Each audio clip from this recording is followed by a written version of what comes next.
कोणी बसवलेलं शहर काय? मला वाटतं 71 साली सिडको आली तेव्हा तुमचं एक स्लोगन आलेलं, गंगूबाई पाण्याला जाणार नाही आणि गंगाराम मुंबईला जाणार नाही. बिलकुल माझा फेस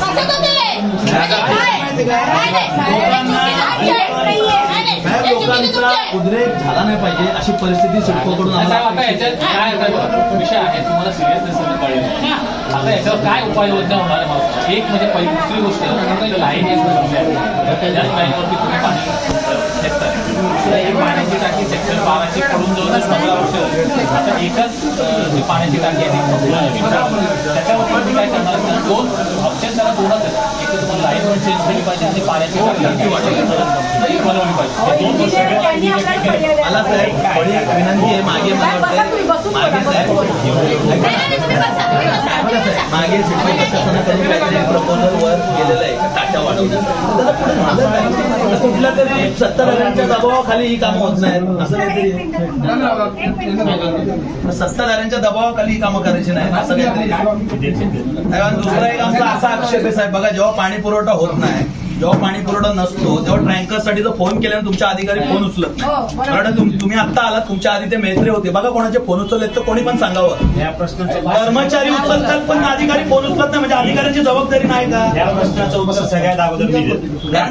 तुम्ही 100% आत्ता आलेत, मला मान्य आहे. मी मैत्र्यांचं नाव का घेतलं सर? मला मागं काय झालं ह्याच्याबद्दल मला मग साहेब जबाबदार आता तुम्ही आहात ना शेवटी. ऑक्टोबर 2025 ला इथं जॉईन केलं. त्याच्यानंतर अशी जर कुणाची कंप्लेंट असेल इथं असलेल्या प्रत्येक नागरिकाची, याच्यासाठी लोकप्रतिनिधीची, सग समाज जेवढं ते समाज नाव घेऊन बोललो ना, तुमचं नाव घेतलं कारण ह्याच्या आधीची परिस्थिती होती. बघा ज्यांनी जर चांगलं काम केलं ना त्याचं आम्ही टाळ्या लावून अभिनंदन करू, पण नसतील करणार तर आम्हाला हात सोडायला लावू नका. आता लोकांचा उद्रेक झालेला आहे. जर प्यायला पाणी मिळणार नसेल तर उद्यापासून इथंच बादल्या घेऊन येतो, कपडे इथंच देतो, तुमच्या सिडकोच्या या केबिन मध्ये आंघोळ्या करतो. हीच परिस्थिती आता आहे.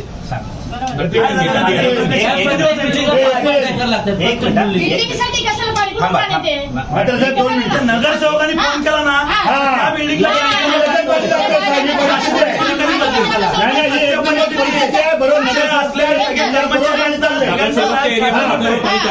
आणि नगरसेवक राहिले कुठे?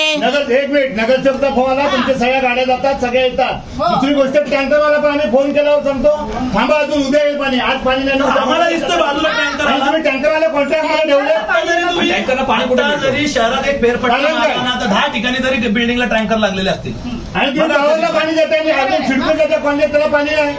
काय बांधलं त्या? परिस्थिती बिकट आहे नक्कीच. आम्हाला तुमच्याकडून अपेक्षा आहेत पण मार्ग काय निघणार आहे तो सांगा. नवीन एवढे टावर तयार झाले आता त्यांना पाणी तुम्ही फुल देत आहे. बरोबर आहे. 15-20 वर्ष झाले ते जुन्या बिल्डिंगला पाणी नाही आणि त्यावर कुठून कडा उभा करतात? पाणी चढत नाही तिसऱ्या माळ्यावर, त्याची उपाययोजना तुम्ही काय केली सांगा? एवढे मोठे मोठे टावरला 24 तास पाणी कुठून येतात? जर सिडकोला हे झेपत नसेल ना बघा तसं पण सगळं हँडओव्हर करून तुम्ही बोजा उरकलाय, सगळा बोजा उरकलाय, थोडेसे ओपन प्लॉट सोडले आणि पाणी सोडलं तर तेवढं तुमच्याकडे. मला वाटतं हे पण त्यांच्या माथी मारा ना, कशाला ते मान म्हणजे तुमच्याकडून होणार नसेल. काय झालंय तुमच्या अधिकाऱ्यांची मिटिंग केल्या तिथं सिडको भवनला मिटिंग केल्या का आम्हाला सांगितलं जातं एमजीपीच्या अधिकाऱ्यांचं कारण सांगितलं जातं. एमजीपी सांगते आम्ही पाणी सोडतो, सिडको त्याचं नियोजन करत नाही. आता एक कॉमन बैठक एक आपली या 8 दिवसामध्ये परत बसतो. तुमच्या अधिकारी एमजीपीच्या अधिकारी आपण एक सिडको भवनला तुमचे जे अधिकारी बसतात तिथे एक मिटिंग अरेंज करा जिथे एमजीपीचे अधिकारी असतील, तुम्ही असाल. आपल्याला काय नवीन पनवेल शहराच्या बाबतीत नियोजन करता येईल पण मार्ग काढायचं हे नक्की. जर मार्ग निघणार नसेल हा सेम मोर्चा आलाय हा 8-10-15 दिवसामध्ये तुम्ही मिटिंग नाही लावली आज तोडफोड नाही केलं साहेब. आज तोडफोड नंतर नेक्स्ट टाइम ना तोडफोड करणार आहे आम्ही. आज काय नाही केलं साधा करून घेतलं आता ते पण पोलीस लोक सगळे दरवाजा बंद करून टाकले इथे. असं नाही ना, तुम्ही घाबरू नका ना. तुम्ही बरोबर राहिले तर कशाला घाबरायचं? सगळ्यांचं ऐकायचं, मी बोलतो सगळ्यांचं एवढी सगळी प्रश्न तसं नाही. जोपर्यंत तुमचं संपणार मी बोलल्यावर प्रश्न होणार. तुम्ही 3 ऑक्टोबरला जॉईन झालात ना, आजची तारीख काय? तुमच्यासारख्या एवढ्या मोठ्या पदाधिकाऱ्याला जर तुम्हाला नियोजन करायला एवढा वेळ 1 महिना जात असेल आणि लोकांचा पाण्या वाचून जीव जात असेल तर तुम्ही मला अजून प्रश्न विचारायला सांगणार. तुम्ही उत्तर द्या आता. देतो मॅडम. तुम्ही आता नियोजनाची उत्तर द्या. आमचा एकच प्रश्न आहे मूलभूत, पाणी मिळेल का? दिवाळी तर तुम्ही तुमच्या काळात आता काय काय उपाययोजना करा तुम्ही सांगा. ते जर आपण थोडी बसा ना तुम्ही, बसून घ्या. बघा आमचा तुमच्याशी आक्षेप नाही, हे पहिले सांगतो. या खुर्चीशी आमचा आक्षेप आहे. तुमच्या जागी दुसरा आला तुझ्याशी आम्ही हेच भाषा बोलणार आहोत. कुणी येऊ द्या, त्याचं पहिलं कर्तव्य पाणी द्या. आमचा वाद तुमच्याशी वैयक्तिक नाहीये, आमचा या खुर्चीशी वाद आहे. मागं काय झालं ह्याचा आम्ही थोडासा स्टडी केलेला आहे, पण त्याच्याविषयी मी जास्त बोलत नाही. From last 1 month me join केल्यापासून मी 100% प्रयत्न केला की प्रत्येक माणसाला पाणी पोहोचलं पाहिजे.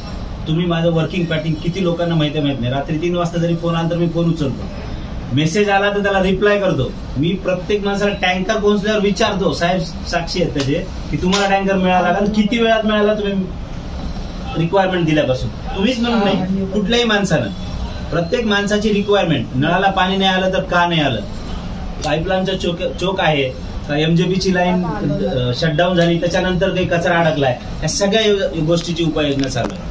आता दुसरं म्हणाल, पनवेलची जेवढी रिक्वायरमेंट आहे तेवढं सफिशियंट पाणी आपल्याला मिळते.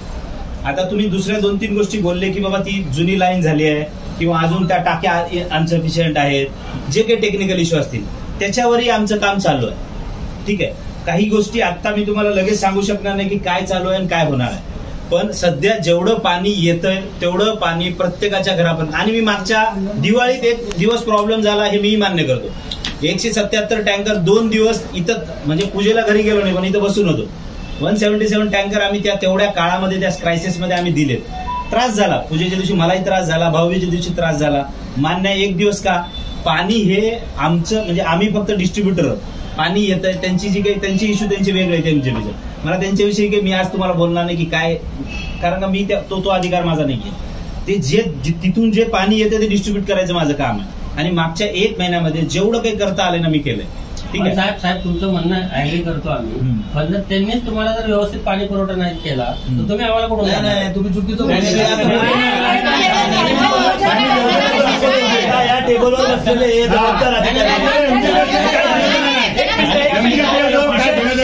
डायव्हर्ट करू नका. रेकॉर्डिंग होते, जबाबदार अधिकारी बोलतोय का नवीन पनवेल शहराला जे सफिशियंट लागणार पाणी पुरवते, त्यामुळे एमजीपीचा याच्यात दोष येत नाही. याच्यात दोष येतो परत साहेब, मी परत पूर्णपणे ढसाळे साहेब. आणि तुम्ही कबूल करा काय साहेब, बघा तुम्ही जरी अधिकारी नीट असाल, तुमच्या खालचे कर्मचाऱ्यांचं नियोजन हे पूर्णपणे ढसाळ आहे. मला बोलायला लावू नका. कोणाचे लागेबांधे कोणाशी असतात, कोण नगरसेवकांकडून कुठे चहा पाणी घेतो, कोण कसं नियोजन करतं, तुम्ही थोडासा या गोष्टीवर वचक ठेवा. आता 177 टँकर पाणी पुरवलं, माझ्याकडे बिल्डिंग आहे सांगायला, जिथे फोन करून पण पाणी गेलं नाही. असं नाही साहेब, हे बघा समोर येऊन बोलतील ते, मग तुम्ही त्याची उत्तरं देणार आहात का? आता हे 177 नगरसेवकांच्याच कॉलनीत गेलं, सेक्टर 10 मध्ये गेले असतील. सेक्टर 10 मधला ऑफिस असलेला नगरसेवक बोलतो, मी फोन केला का 50 टँकर येतात.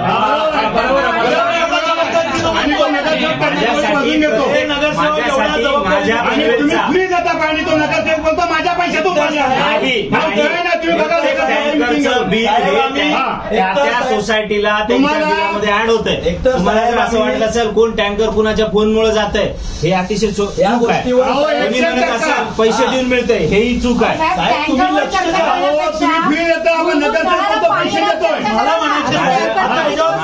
टँकर आणायला कशाला लावता तुम्ही?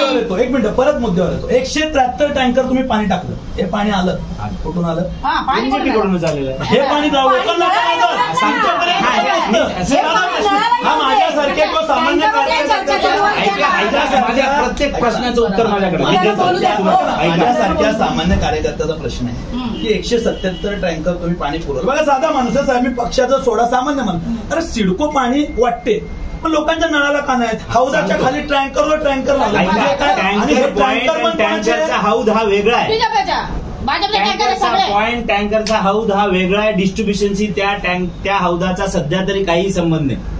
त्याच्यामुळे तिथं पाणी कुठं येते ते इमर्जन्सीला लागणार आहे, म्हणूनच ते पाणी स्टोअर केलं जातंय. तो आपल्यासाठी एवढा मोठा सोर्स आणि दिलासा आहे ना, मी तुम्हाला सांगतो. त्या गोष्टीवर आम्ही 3-4 दिवस लोकांना जी काही सेवा देऊ शकलो ना, ते एका गोष्टीमुळे देऊ शकलो. इथूनही पुढं जेव्हा जेव्हा असा क्रायसिस येईल त्याची पूर्वतयारी केली जाईल आणि जेवढं शक्य आहे तेवढं लोकांना ते पुरवलं जाईल. तुम्ही मान्य करताय की पाणी येणारच नाही, आम्ही टँकर मी असं नाही बोललो. तुम्ही टँकरवर येताय म्हणून मला बोलावं लागते. टँकर नियोजनावर चर्चा करा. पाणी काय येतोय आम्हाला काय वाटतं जेणेकरून टँकरची गरज आहे नवीन पुणे शहराला लागू नाही. तुम्ही आता एक आम्हाला टँकर मुक्त पनवेल करून कधी देताय सांगा. मागच्या 5 दिवसाचा रेकॉर्ड जर बघाल ना तर रोज 2 ते 3 टँकर गेले एवढं. आता परत तुम्ही टँकरचं बोलता साहेब, आम्ही हे विचारता टँकर मुक्त पनवेल कधी करून देणार? रोज 32-34 परत तुम्ही फिरून टँकर मध्ये आलाय. ml पाणी येतंय. आपली जेवढी रिक्वायरमेंट आहे त्याच्या एवढं आपल्याला म्हणजे डाटा आम्हाला टँकर नकोय, 36 MLD नळाला पाणी पाहिजे. नाही सर, नाही आपल्याला 30-31 MLD ची गरज आहे शहराला. आणि आपल्याला त्याच्या अधिकारी आम्हाला 34 का 36 सांगायचे. ते लॉसेस वगैरे पकडून आम्ही पण तुमच्याकडून ऐकलेला आकडा आहे म्हणून बोलतो, कारण आम्ही काय प्लंबर नाही किंवा पाण्याचे कुठले अधिकार नसल्यामुळे आम्हाला ती कल्पना नाही. तुमच्याचकडच्या अधिकाऱ्याने ऐकलेले आमच्याकडे शब्द येते. त्याच्यात एक 5% लॉसेस पकडा, 35 पकडा, पण मी तेच आकडा पकडतो जो फॅक्च्युअल आहे. 30-31 ml पाणी गरज आहे आणि आपल्याकडे त्याच्यापेक्षा थोडं जास्त पाणी येतं. त्याच्यामुळे माझ्या मते सध्या ज्या सोसायटीचे काही इश्यू असतील त्यांना सोडून सगळ्यांना मागच्या 1 आठवड्यामध्ये कुणीही मला म्हणावं की मला पाणी आलं, दिवाळी नंतरचा 1 दिवस सोडून. तुम्ही हे कोण आहेत सगळे? 15 दिवस दिवाळीमध्ये पाणी नव्हतं. 15 दिवस क्रायसिस असतात. शटडाऊन झाल्यानंतर 2 दिवस असं नका बोलू. तुम्हाला काय बोललो म्हणजे तुम्ही बोलू नका. मी आतापर्यंत तुमच्या बरोबर बाईकवर आपण फिरायचो, जर मला जर पुढे टँकर लागलं दिसतं तर तुम्ही जबाबदारी स्वीकारायची. कसं आहे, काही सोसायटीला तिथे काही लाईन गजल्या असतात. आलेलं पाणी पोहोचवण्याचं काम माझं आहे. ते मी प्रामाणिकपणे करतोय मागच्या 1 महिन्यापासून आणि इथून पण तुम्हाला हे दिसेल, जाणवेल किंवा माहिती होईल. आणि आता पण ते काम चालू आहे, खूप सुरळीत चालू आहे. आणि तुम्हाला पाहिजे असेल मी त्याचे एव्हिडन्स पण देतो, पण ते आता इथं देण्याची माझ्या मते आवश्यकता नाही. लोकांचे फीडबॅक पण आले. आपण साहेब गणपती दिवाळीत खूप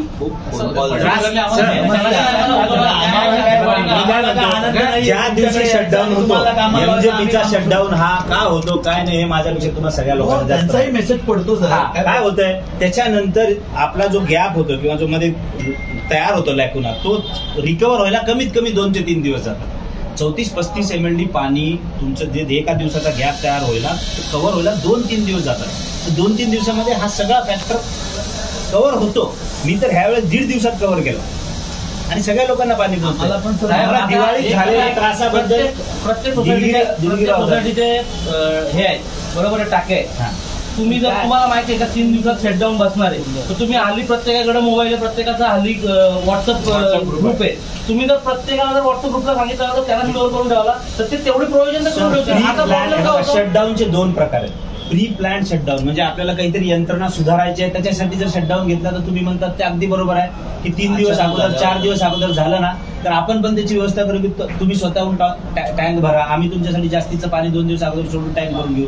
पण जर एखादी लाईन फुटली किंवा अजून काही अचानक झालेला असेल तिथं ही उपाययोजना लागू होत नाही सर, कारण का तो झालेला ब्रेकडाऊन आहे त्याला शटडाऊन म्हणतात. पण प्रॉब्लेम रोज थोडीच होतं ते. चला ठीक आहे, तुमच्या त्या टायमाला आम्ही मानतो का ब्रेकडाऊन झाली पण ते पण समजत नाही ना माणसांना की बाबा नागरिकांना की ही बाबा ब्रेकडाऊन झालेली पाईप. मग आणि त्यानंतर 5 दिवस पाणी आलं मग सगळीकडे बोंब होते. एखादी रिक्षा फिरते साहेब, ती कशी असते कुठेतरी मेन रोडला फिरते. तो जमाना गेला हो सर.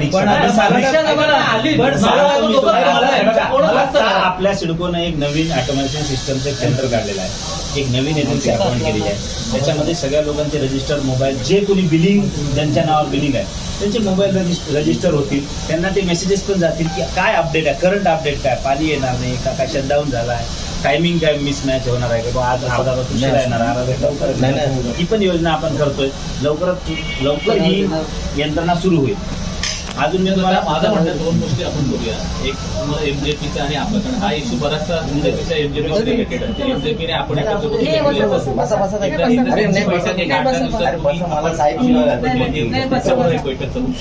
दुसरी एक माझी सजेशन अशी आपण पर्टिक्युलर काही सोसायटीज आहेत म्हणजे आमच्या सेक्टर 6 मध्ये पर्टिक्युलर तिकडं कदाचित त्यांच्या त्या सोसायटीच्या यांचा विषय असेल, पाईपचा विषय असेल, आपण एक जॉईंट सर्व्हे घेतला तर भले तुम्हाला जमलं तर व्हेरी गुड, पण तुमच्या तर खालचे अधिकारी असेल ज्या सोसायटीनी मला कळवलं की प्रॉब्लेम आहे तिथे मी पर्सनली पोहोचण्याचा प्रयत्न केला. आतापर्यंत तो एक सर्व्हे पण करूया. म्हणजे 2 गोष्टी आता, एक जॉईंट मीटिंग आणि एक जॉईंट सर्व्हे, अशा 2 गोष्टी. म्हणजे आजच्या मोर्चाला आम्हाला तेवढं तरी काहीतरी जॉईंट मीटिंग तुम्ही जसं आज इथं आले तसं तुमच्यासोबत जॉईंट म्हणजे आम्ही आंदोलन करतच सुटतो. मॅडम मी तुम्हाला काय म्हणतोय की तुम्हाला कुठेही बोलवाल डिग्री यायला कुठे द्या. बोलवत नाही, तुम्ही संयुक्तिक बैठक आणायची जबाबदारी तुम्ही घ्या. तुम्ही एमजीपीला सांगा. सरळ सांगा एमजीपीला. नाही, साहेबांवर आजच्या दिवसात ही जबाबदारी टाकू की संयुक्तिक बैठक लागायची जबाबदारी तुम्ही घेताय. माझ्या मते तुम्ही ते रिटर्न मध्ये द्या. संयुक्त बैठक देता. मी ना इतकं अस्वस्थ आहे ना, म्हणजे इतका म्हणजे मला सॅटिस्फाईड आहे सध्या मी की ही वेळ येणार नाही. ही वेळ येणार नाही, हे करा, की meeting 2 घ्यायला मीटिंग गेलं. जॉईंट मीटिंग घ्या, असं अजून काय करा. नाही, माझ्याकडे जो डाटा आहे किंवा आता ज्या पद्धतीनं पाणी यायलंय विदाऊट ब्रेकडाऊन किंवा शटडाऊन नसेल ना, तर सध्याच्या सिच्युएशन नुसार सगळीकडे व्यवस्थित पाणी यायलंय. एखाद दुसऱ्या ठिकाणी जर काही इश्यू असेल तिथं आम्ही तो अटेंड करतोय. आपल्या अजून तर आत्मविश्वासाचं आम्ही अभिनंदन करतो, तेवढं लिहून द्या. म्हणजे आम्हाला तुमच्या आत्मविश्वासासाठी टाळ्या बाजून इथून निघून जायला. आता काय साहेब बघा, अचानक खंडित होणारा जो प्रकार असतो ना पाण्याचा, तो आम्ही समजू शकतो. आम्ही काय तुम्हाला दोष नाही. उद्या लाईन फुटली, काहीतरी झालं, हा एक येणार आहे, जसं भूकंपासारखा आहे तो. ते रोज तर नाही ना फुटत. ते रोज नाही फुटत. आता काही सोसायटी आहे किंवा काही एरिया असे आहेत कसं रोजच पाण्याचा फुटवा साहेब, आहे. माझं काय बोलणं? म्हणजे पाणी येईल, पण आतापर्यंत त्याचं पाऊस एकदम असं संपला नाही. थेंब पडतं असं एक pressure मिनिट, एक एक मिनिट. आतापर्यंत पाऊस संपला नाहीये. आतापर्यंत पाऊस येते. पाणी कुठे गेले इथे? या वर्षात 6 वर्ष ना पाणी खूप आले. बारिश पावसाला खूप आहे. मॅडम अजून जाईना पावसाळा म्हणलं तर नाही. पावसाचा पाण्याचा साठा आपण असंही म्हणू नये की पाणी कुठे जाते. जी काही प्रोव्हायडिंगची सिस्टीम आहे त्या प्रोव्हायडिंग सिस्टीम प्रमाणे जेवढं पाणी येते तेवढं येते. आपल्याकडे जी डिस्ट्रीब्युशन सिस्टम आहे त्या डिस्ट्रीब्युशन सिस्टम एक्झिस्टिंग सिस्टम बद्दल बोलतोय आम्ही, तर आपण ते पाणी पोहोचवण्याचा प्रयत्न करतो. याच्यापेक्षा पण तुम्हाला अजून काही सुधारणा पाहिजे असतील तर त्या तुमच्या तुम्ही प्रयत्न करून मग पाणी का नाही येते त्याचं उत्तर द्या ना. तुम्ही प्रयत्न करतो बोलतात, पाणी का नाही येते ना? तुम्ही सिटी लोकांपर्यंत का नाही पोहोचते? नवी मुंबई गणेश नायकांनी त्यांच्यासाठी करून घेतलं का? यांना बोलून धरण नाही मिळणार तो. सर्वसामान्य माणसाला तुम्हाला सुधारणा सांगाव्या. हो साहेब, तुम्ही लेखी द्या. तुम्ही इंजिनियर पाण्याचे जेव्हा सिडकोनी नवीन शहर वसवलं तेव्हा 2 टाक्यांची गरज होती. आज आपण त्याच्या 20 वर्षानंतर ती एकच टाकीवरती काम चालवलं. त्याच्यामुळे पण अडचणी येत नाही. त्या टाकीचा पण तुम्ही हा विषय तुमच्याकडे नाही, आम्हाला पण ते लक्षात ठेवतो वरच्या लेवलचं. पण त्याच्या बाबत पण आम्हाला आश्वस्त करा की बाबा हा विषय या लेवलला आहे किंवा याच्यासाठी तुम्ही वरती फॉलोअप करा. त्याची मी माहिती घेऊन सांगा. ज्या गोष्टीची मला माहिती नाही ना, मी तुम्हाला काही बोलणं म्हणजे फार चुकीचं आहे. आणि आम्हाला मी ती माहिती घेऊन सांगेन की आम्हाला- काय बॅक हिस्ट्री काय आहे, आपण त्याच्यासाठी काय उपाययोजना, त्याची काही प्लॅनिंग आहे का, करणार आहोत का, पनवेल म्युन्सिपल कॉर्पोरेशन सोबत त्याच्याबद्दलचं काय चाललंय, मी ही व्यवस्थित माहिती घेऊन चर्चा करून माहिती घेऊन आम्हाला दुसरा साहेब एक- तुमचा मुद्दा 13, 14, 17 इथं काही आपण ऑग्युमेंटेशन करतो. त्याच्या व्यतिरिक्त जर अजून काही आपल्याला ह्या सर्व्हे मधून अजून जर काही भेटलं तर तिथं पण आपण ती उपाय पाईपलाईन कुठली साहेब आम्हाला एक आमच्या 6-7 तुम्हाला घ्यायला गेलं. 6-7 सर्वे घ्यायला लागेल. आता आम्हाला लेखी पत्र विचारणार आहे ना, आता मोर्चा काढले तुम्ही असाच मोर्चा काढून आले काय नाही, म्हणून? मॅडम.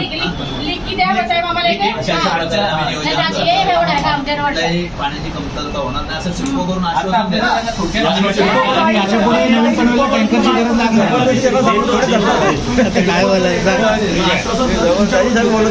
काय बोलणार सिडको 71 साली आली ना आमच्याकडे साहेब. मी स्वतः प्रकल्पच असतोय 12.5 टक्क्याचा. अजून 12.5 टक्क्याचे प्लॉट लोकांना मिळाले. आणि जेव्हा सिडको आली ना तेव्हा एक स्लोगन काढलेलं म्हणजे तुम्हाला, गंगूबाई जाणार नाही पाण्याला, गंगाराम जाणार नाही मुंबईला. बरोबर आहे, हे तुमचं स्लोगन आहे तेव्हाचं. आज गंगाराम मुंबईलाच जातोय कामाला आणि गंगूबाई पाण्यालाच जाते. कुठेही सिडको कडून नाही, तुम्ही हे म्हणता नियोजन माहिती का तिकडे बोलला नाही, तिकडे बोलतात आम्ही. तुम्ही हे मग तिकडे बोलला.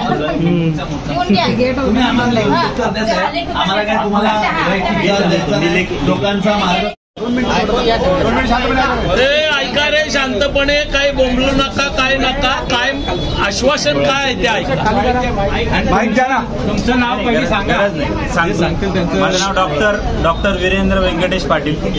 मी तुमच्या पनवेलमध्ये म्हणजे ही जी पाण्याची सेवा देण्यासाठी मागच्या 3 तारखेला जॉईन केलं आहे, 3 ऑक्टोबर 2025ला. त्याच्यानंतर आल्यानंतर एकदा दिवाळीमध्ये थोडासा इमर्जन्सी शटडाऊन झाला आणि त्याच्यानंतर 2 दिवस थोडासा पाण्याचा त्रास झाला. पण त्याच्यानंतर आज मागच्या 1 आठवड्यामध्ये सगळ्या लोकांपर्यंत पाणी पोहोचलंय असं सगळे माझ्याकडे तर रिपोर्ट आहेत. व्यवस्थित पाणी आहे. आपल्याला जेवढं पाणी लागणार आहे तेवढं पाणी पण सफिशियंटली आपल्याला MJP कडून सध्या मिळतंय. त्याच्यातही काही कमतरता नाही. काही मागण्या आता तुमच्या पदाधिकाऱ्यांनी सगळ्यांनी माझ्याकडे दिलेल्या आहेत. 3 मागण्या प्रामुख्याने आहेत की MJP सोबत एक जॉईंट मिटिंग आपल्याला करायची आहे. तर ते आम्ही आता नियोजन करून तुम्हाला कळवू की कधी ती मिटिंग होईल. दुसरी की ज्या सोसायटीमध्ये आज अशा परिस्थितीत पण काही ठिकाणी पाणी येत नाही, अशी जी काही कंप्लेंट आहे त्याला मी पर्सनली अटेंड करतोय. पण पदाधिकाऱ्यांची अशी मागणी आहे की बाबा त्यांना तुम्ही सर्वे करा, तर त्याच्यासाठी मी स्वतः रेडी आहे कधी पण 24 आवर्स. हे काही मी जे अत्यावश्यक सेवेमध्ये आहे, मला त्याची जाण आहे. खूप चांगलं काम मला दिलेलं आहे पाणी वाटपाचं. आणि मी इथं काही नवीन नाही पनवेलकरांना, मी इथं ऑलरेडी सेवा देऊन गेलोय, पण पाण्याची सेवा मिळाल्या त्यात तर खूप चांगलं काम मिळालंय मला. आणि 24 तास मी अवेलेबल आहे, म्हणजे मी नोकरी किंवा काम नाही करत, तर सेवेसाठी इथं आलोय. त्याच्यामुळे तुम्ही लोक थोडं निश्चिंत व्हा की तुम्हाला पाणी व्यवस्थित मिळेल. आणि तिसरी मागणी ही होती की पुढची काय उपाययोजना आहे, तर सध्या ज्या सुरू आहेत त्या उपाययोजनेबद्दल माझी चर्चा झालेली आहे की काही पाईपलाईन आपण ऑग्मेंटेशन करतोय, सेक्टर 17 नवीन पाईपलाईन टाकतोय. याच्यापेक्षाही दुसऱ्या काही पाण्याच्या टाक्या कधी बांधणार किंवा अजून काही विषय मांडले त्याच्याबद्दल मी सांगितलं की आमच्या वरिष्ठ अधिकाऱ्यांकडनं माहिती घेऊन मी ती माहिती तुमच्यापर्यंत पोहोचवतो. तर त्या बाबतीत एक लेखी पत्र आता आम्ही देतोय. आणि तुम्ही, मला असं वाटतं की पनवेलकरांनी माझं खूप छान स्वागत केलं. खूप खूप धन्यवाद. आणि तुम्ही आता सेक्टर 17कडे पाईप टाकताय, ते कधी पाईप टाकताय तेवढं आम्हाला सांगा. त्याची 1 वर्षाची मुदत आहे आमच्याकडे, 365 दिवस. पाईप कधी येणार सांगा, काम कधी होत राहील, पाणी येत राहील, पाईप सप्लाय जे बोलताय ना ते कधी होईल. पाटील साहेब, मला एक 8 दिवस वेळ द्या. मी त्याचा जो काही फिजिकल बार चार्ट असतो ना की कधी कुठला काम होणार आहे, ते एकदा सँक्शन झाला फिजिकल बार चार्ट, तुम्ही नक्की कळवा. तुम्ही त्याच्या पाठीमागे लागून सँक्शन करून घ्या. हो.